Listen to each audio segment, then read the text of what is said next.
नमस्कार, मैं Meenal. Daily news में आप सभी का स्वागत है। तो चलिए नजर डालते हैं आज के कुछ मुख्य समाचारों पर। उल्लासनगर महानगर पालिका की ओर से आयुक्त अजीत शेख, अतिरिक्त आयुक्त जमीर लेंगरेकर, उपायुक्त डॉक्टर सुभाष जाधव इनके मार्गदर्शन में पर्यावरण विभाग प्रमुख विशाखा सावंत इनकी ओर से उल्लासनगर शहर के रेस्टोरेंट, बेकरीज, ढाबा आदि व्यवसायिकों के लिए 16 मई 2024 को महानगर पालिका बलिया यहाँ के महासभा गृह में मार्गदर्शन पर जन जागृति कार्यक्रम का आयोजन किया गया।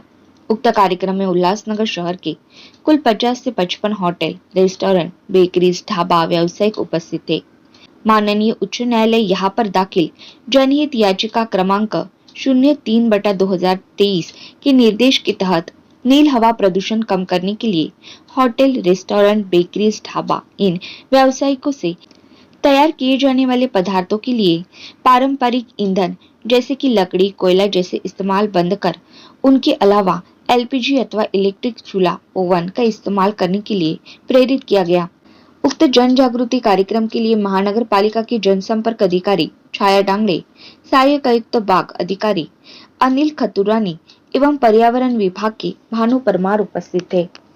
सभागृहामध्ये माननीय आयुक्त अजित शेख सर यांच्या मार्गदर्शनाखाली आपण व महाराष्ट्र पोल्युशन कंट्रोल बोर्ड यांच्या निर्देशानुसार माननीय उच्च न्यायालयामध्ये एक सुमोटो याचिका दाखल केलेली आहे। या याचिकेच्या अनुषंगानं माननीय उच्च न्यायालयाने हे दखल घेऊन वायू प्रदूषणास कारणीभूत असलेले ढाबा, रेस्टॉरंट्स, बेकरीज आणि हॉटेल्स यामध्ये उपयोगात येणारे तंदूर्स असतात, ते तंदूर्स आणि हे जे उपयोग करतात ते कोळसा किंवा लाकडावर जळणारे यूज करतात। तर माननीय उच्च न्यायालयाच्या निर्देशानुसार आणि MPCBच्या निर्देशानुसार हे सर्व पारंपरिकरित्या चालणारे जे वायू प्रदूषणास कारणीभूत ठरतात हे पुढील 1 वर्षात टप्प्याटप्प्याने बंद करून LPG किंवा इलेक्ट्रिक याच्यावर ते चालवण्यात यावेत असे निर्देश जारी केले असल्यामुळे उल्हासनगर महानगरपालिकेतील महानगरपालिकेच्या कार्यक्षेत्रातील हॉटेल व्यावसायिक, ढाबे व्यावसायिक,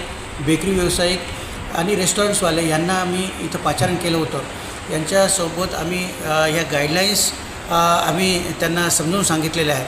काही हॉटेलवाल्यांनी खूप अत्यंत तात्काळ सकारात्मक प्रतिसाद देऊन ते बदलाव आणण्यासाठी त्यांनी आम्हाला प्रतिसाद दिलेला आहे व काही व्यावसायिक काही दिवसामध्ये त्यांच्याकडे असलेले पारंपरिक पद्धती चेंज करून LPG किंवा इलेक्ट्रिकवर करण्याचं त्यांनी आश्वासन दिलेलं आहे। जवळपास 50 व्यापारी इथं आलेले असतील आणि चांगल्या पद्धतीने आमची इंटरॅक्टिव्ह चर्चा होऊन आम्ही अवेअरनेस केलेला आहे आणि पर्यावरण विभागाचे माननीय अतिरिक्त आयुक्त लेंगरेकर साहेब, आपले PRO छाया डांगड़े मॅडम आणि HOD विशाखा सावंत यांच्या सर्व आणि वार्ड ऑफिसर अनिल खतुरानी हे इथे उपस्थित होते आणि यांच्या माध्यमातून आम्ही हॉटेल व्यावसायिकांना अवेअरनेस आज आपण इथं कॅम्प किंवा मार्गदर्शन म्हणा हे घेतलेलं आहे आणि याच्यातून नक्कीच उल्हासनगर महानगरपालिकेमध्ये याचा सकारात्मक प्रतिसाद आपल्याला काही दिवसात पाहायला मिळेल।